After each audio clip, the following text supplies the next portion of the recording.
Well, good Tuesday morning. It is GMO Tuesday. That's what that means. Let me see if I get get a little bit of better light. There we go.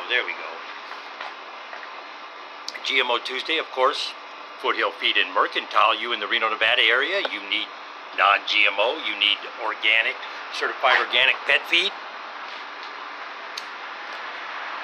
Foothill Feed and Mercantile will get you squared away. They will tell Shannon I said hello. She'll get you squared away. She will definitely get you squared away. Oh, wow. Now that the air conditioners have gone off, you know, I still, you can see my hair, the humidity. I'm just blown away at how much water is in the air around here. Just amazing, amazing. You know, the big news this week on the GMO front, Monsanto, or whatever they're going to call it, Monair, I don't know what they're going to call this company, but the DOJ, Department of Justice, has green-lighted the merger. That's a scary proposition, ladies and gentlemen. When I see something like this, I think Hunger Games comes to mind. I'm sorry. I mean, call me a conspiracy theorist. Call me whatever you want. But when I see two major corporations this big coming together in the quest to control the food supply, and make no mistake about this, that is a goal right there, patenting life, seed, etc., etc., and everybody wants to say that Vandana Shiva, Sorelli, all these other people that have spoken out about the GMO are quacks and whatnot. They're not. They're not. The real quacks are the idiots that Monsanto is paying to speak for them. Let me just put it this way. Let's use a little common sense for just 1 minute. Okay? A little common sense for just 1 minute. If everything was above board, why is Monsanto spending hundreds of millions of dollars to keep proprietary information a secret from the general public when they want you to purchase their products? How stupid are we? We're buying their products. That's how stupid this is. I'm sorry, but this is a common sense issue. This isn't, you need a science degree, and you shouldn't need some kind of science degree to read a menu, to read the ingredients in your food. Why do you need a PhD to know you don't want poison in your food? But yet when you say a statement like that, I don't want poison in my food, what are you calling a poison? Well, glyphosate is a poison. It's in the food. Simple like that. There's no ifs, ands, or buts there. Every test that comes back on our food, glyphosate is in it. What does glyphosate do? It kills things.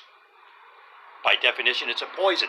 I don't want poison in my food. Please explain to me why I need a PhD, why I need some scientific training, why I have to be technologically illiterate, etc., etc., etc., to know I don't want poison in my food.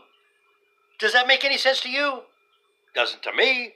So why does a common sense application and approach to this GMO issue require a degree in science? Why does it require some peer-reviewed study to back up the statement, I don't want poison in my food? Do you want poison in your food? It is a simple yes or no question. Not a lot of debate needs to be made. You either want poison or you don't want poison. People like Kevin Sinapathy is proud to feed poison to her children. That's what she said. She has no problem feeding Post and Kellogg's to her child that has glyphosate in it, that has Bt toxin in it. She has no problem doing that. I'm sorry, to me, that's child endangerment. I could be wrong. The courts don't see it that way. But to me, feeding your kid poison, I don't know.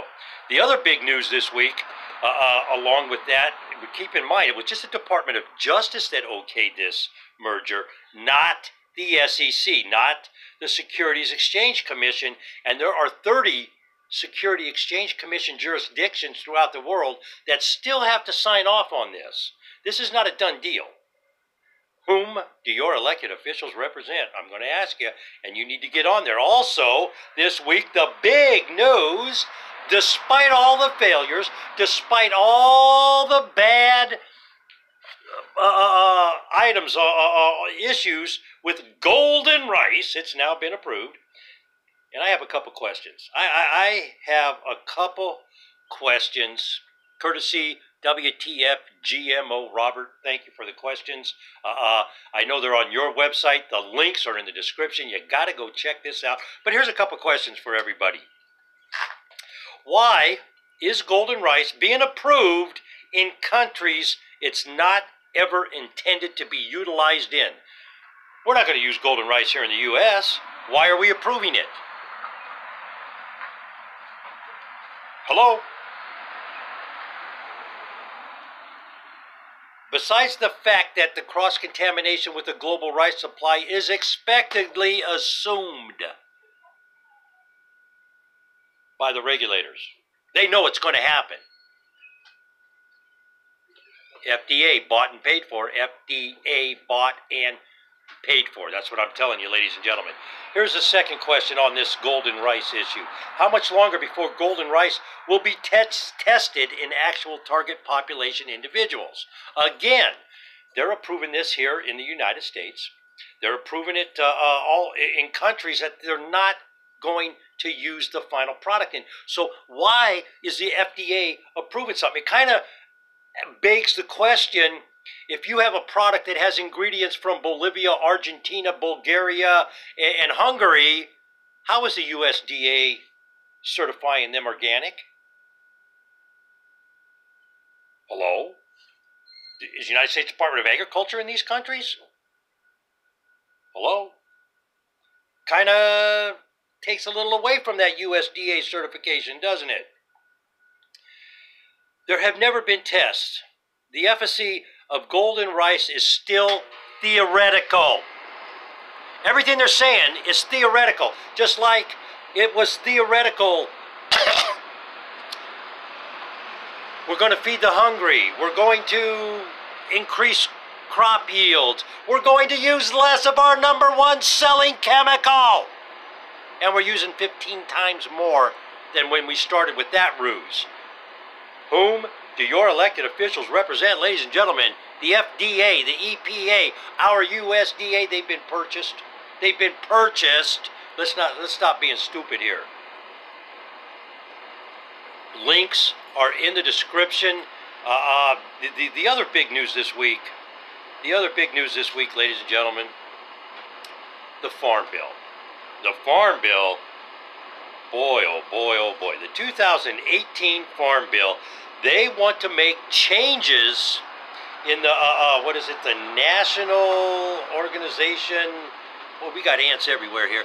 The national, that's what I keep rubbing off me, ants. I think I sit in an ant pile or something here, folks. Oh, well, we're out in the woods. It only goes to figure, huh? But your National Organization for Organic Standards, or the NOCB, or the NOSB, National Organic Standards Board, is comprised of 15 volunteers throughout the country that are small farmers, business people, organic people, scientists, etc. And now, in all our infinite congressional wisdom of the bought and paid for politicians, whom do your elected officials represent, they want to include the FDA, the USDA, and the EPA in this process. I say no, no, no, no, no, and so do farmers. They say no, no, no, no, no. Whom do your elected officials represent? It's voting time, and it's time to start asking some important questions here before we get buried with Monsanto garbage. They're stuffing it down your gullet anyways. Something to think about, ladies and gentlemen, something to think about. I got a question here. I got a serious question. And of course, the sham, the liar, the scam and the sham, Kevin Folta, the scientist, he makes claims. Maybe he has a point. I don't know. I think he's wrong. I don't think he has a point. But could he? Could it be possible organics and GMO can be find a bridge that, I don't know. I don't think if you're going to generate some kind of plant that withstands poison that you're going to put on the table and you slather it with this poison, that somehow you bought somebody off at the FDA and the EPA to classify your poison as a frickin' antibiotic so you could spray wheat in the harvesting process.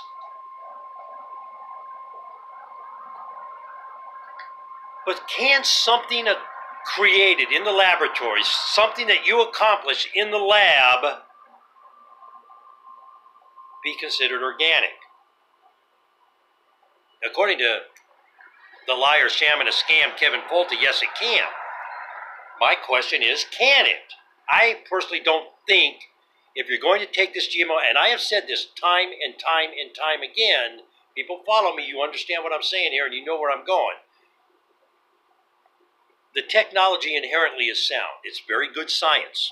There's nothing wrong with that science. It's how it's being used. It's being used as a quote-unquote tool for farmers. That's a ruse. It's not a tool for farmers. It's a scam to sell a chemical.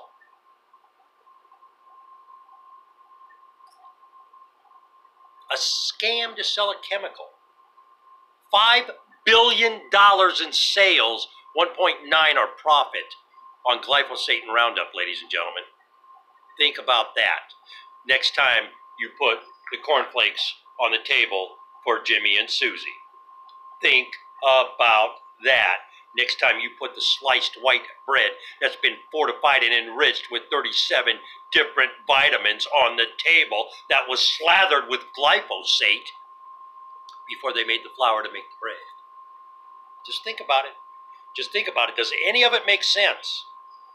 We got along for hundreds of thousands of years. Well, I don't know, maybe not. Maybe now they're saying that the DNA link only goes back 200,000 years, that maybe things have evolved a little faster than first thought in the science realm. And here's something to think about.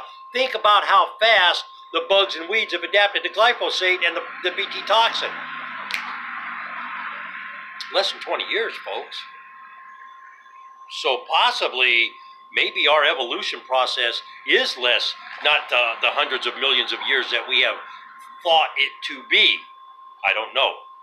I do not know. I did send that link out to Thomas Baldwin for review, and he wrote me back. He said, "Oh my God, this is fantastic. Thank you." So I'm going to wait and get an opinion from him. Thomas, if you check in with us today, if you've read that article, leave me a comment or send me an email, because I might like to do just a special edition podcast on that subject matter alone, because I found the article very interesting. And it wasn't a propaganda type article. It was a very interesting article, and but we'll have to look into that a little more. The golden rice information, there's a lot of links in there. The Farm Bill news the link is in there. And you know, I haven't done a cannabis corner in a while. We were still putting some stuff together there. The Farm Bill, H2R, it's called the Agriculture and Nutrition Act. Why are we giving fancy names and deceptive names to legislation? Whom do your elected officials represent? Why do we need fancy terminology and deceptive labeling on legislation for a farm bill? That's what it is. It's a farm bill. It's not an Agriculture and Nutrition Act. It's a bunch of garbage and propaganda by the bought and paid for politicians in our chemical industry. Whom do your elected officials represent, ladies and gentlemen? They're not representing me and you, I'm telling you right now. Think about Nancy Pelosi on a $175,000 salary, living in a $10 million gated mansion while she doesn't want a border wall. Whom do your elected officials represent? Whom do your elected officials represent? I'll tell you who they're not representing in good faith, and that's Paula Mayer's Healthy Living. Paula Mayer's HealthyLiving.com. Organic for green livings. You got to check her out, MDG Blogger. She got it going on. MDG Blogger in the Keystone State. She's right up around the corner here somewhere. I know that. We're kind of maybe in the neck of the woods now. Maybe I can go see these two drop-dead gorgeous anti-GMO gals because they eat healthy. They're good people. They know a lot. But cannabis news. Mitch McConnell, of all people, you know, they got a farming state going on there, and hemp does grow great in the conditions, the elements of Kentucky. He's got a bill up in front. And I have a question. This question popped up in the courts in 2012, and I have the same question. Is the classification Schedule 1 of marijuana, cannabis sativa, which hemp falls into, is it a violation of the 14th and 5th Amendment, the Due Process Clause and the Equal Protection Clause, the 14th and the 5th Amendment? Arguments were made, they were shot down, but I think when it comes to hemp, if you took marijuana itself out of the equation, maybe hemp could win that argument. Maybe hemp could win that argument. I don't know. But let's think for just a minute. Let's think about something. If our politicians do some legislating, I saw Cory Booker and Elizabeth Warren doing something to make some kind of banking thing approved.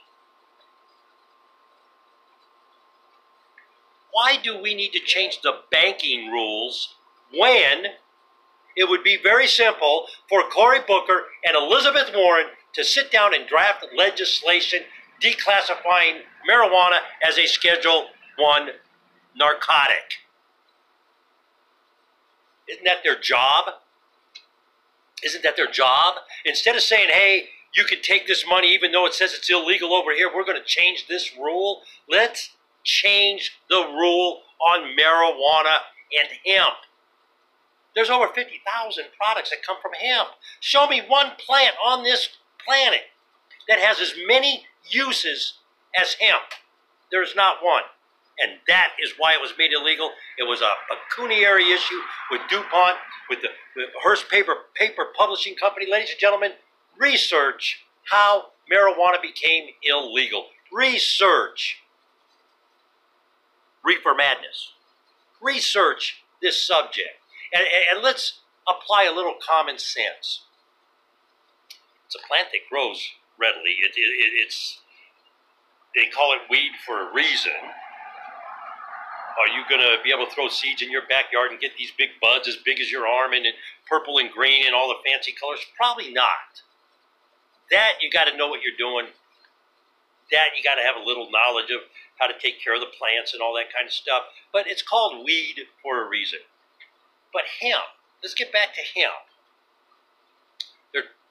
McConnell put some stuff up. There's links in the description to all this stuff about hemp, ladies and gentlemen. And personally, I think hemp that's the next agriculture frontier. It really is. It's a great textile product. It was a textile product. They used it for paper, for ropes, for oils, for lubricants, for all kinds of stuff. Our Declaration of Independence was written on paper made of hemp. Think about that.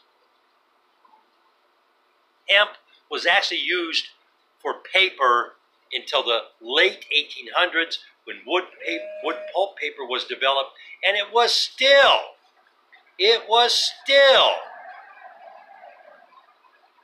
used until William Randolph Hearst, DuPont combined. They did the lobbying thing in Washington. They convinced the public with propaganda that those terrible black jazz cats were going to smoke that reefer and go get your white women because they were crazed out of their mind. And oh, by the way, if you use marijuana today, if you took a little puff on that reefer, you would get reefer madness and turn into a junkie next week. You would be shooting heroin intravenously into your arms because you smoked reefer. That's what William Randolph Hearst made everybody believe with his newspaper and his movie. And that's what DuPont backed up, because they had nylon rope and mannitol patents that were useless to them because hemp at the time was made from, or the rope was made from the hemp. And that's the brand. That's the facts, ladies and gentlemen. They tied hemp into marijuana, and they went after marijuana because they classified it as a hallucinogen. The black jazz cats, they did a racial thing on it. They took a terrible slant. They did a very terrible slant, and it was done back. You got to remember, this is almost 100 years ago. This was done. So now people forget. Now people aren't. Let's do some research. Do some research and look it up. Find out how Reefer Madness was made. Find out how hemp became illegal, and then ask the question, whom do your elected officials represent? We got over almost 80% of the country saying, hey, this needs to be in the medical field. Even our president on the campaign trail said, medical marijuana, yeah, I don't know about the recreation thing, but medical, he doesn't have a problem with it. Let's get our political elected officials representing us and not big pharmaceutical, and that's what it boils down to, ladies and gentlemen. Whom do your elected officials represent? In closing today, ladies and gentlemen, I need to plug an event in Reno. I told this young lady I would, and it is called the GPS Business Summit. There's a 3-day seminar coming on. Tamara Hunter, you can check her out on LinkedIn. Links are in the description. It's about a $150 seminar. And check this out, folks. They got like 30, 40 people going to speak. Very, very intelligent, business-minded, business-oriented people on how to grow your business, on different ideas to grow your business. And again, if you're looking for technology to get into or any kind of new business, this medical marijuana thing, investment purposes, they're just going off the charts right now. Hemp, another agriculture crop that's going to be going off the charts. It's going to happen. You can bet on it. And I'm going to tell you why it's going to happen, ladies and gentlemen. The tax base is too great to ignore anymore. Too great to ignore. Can't do it. They need to balance the budget, don't they? Bada bing, bada boom. Go take a hit, smoke another beer, do whatever you want. But I'm telling you right now, medical marijuana, it should be legal in all 50 states. There should be some kind of device, some kind of avenue for people who have issues with narcotics, addictive drugs, etc. It's helping the opioid issue all around the country. But Tamara Hunter, they're doing this business thing. It's an Eventbrite. You can book an appointment. Business Growth Intensive Retreat, June 22nd to 24th. It's in Reno, Nevada. If you have questions, Tamara's link is in the description. Get a hold of her over on LinkedIn. Go to the website, where I put the website in here, successgps.cartra.com. The links are in the description, but check them out if you're looking for something to help your business. And let me just say this. This is a business 101 tip. I hear people all the time say, but I can't afford it. I can't do this. I can't do that. If you are not willing, and I don't ever look at this as an expense. I don't look at this, I can't afford something. Something like this is an investment in you. It's an investment in your business. The other day somebody said to me, you're awful cocky. You're awful sure of yourself. Yeah, I am. But if I'm not, if I don't believe in me, who's going to? Hello? If you're not willing to invest in your business, how can you have the cojones to ask anybody else to invest in your business? An event like this, ladies and gentlemen, that is an investment in you and your business. The knowledge you will gain. Look, these speakers, even if you were able to go to an event at $20 a pop to catch these speakers, you'd spend over $400 or $500 going to events. Just in ticket sales, $150. $150. Can't beat that with a stick, folks. Can't beat that with a stick. You got collection needs. We're going to talk more about them on Preservation Thursday, of course. The Merkin Group, foreclosurepedia.org, up to the minute fraud reporting. And don't forget, ladies and gentlemen, the IFAST organization over there in Preservation, and we'll talk more on Preservation Thursday. They're recruiting everywhere. So get it in. Ladies and gentlemen, we got to run today. If you like what you hear, hey, give us a thumbs up. Subscribe to the station. That's how it works. If you can help keep the lights on, hit us with a donation. If you're into the wild horses, Hidden Valley Wild Horse Protection Fund, Our donations on the website, Hidden Valley's on theirs. Let's have a great day, ladies and gentlemen. Let's all be safe out there.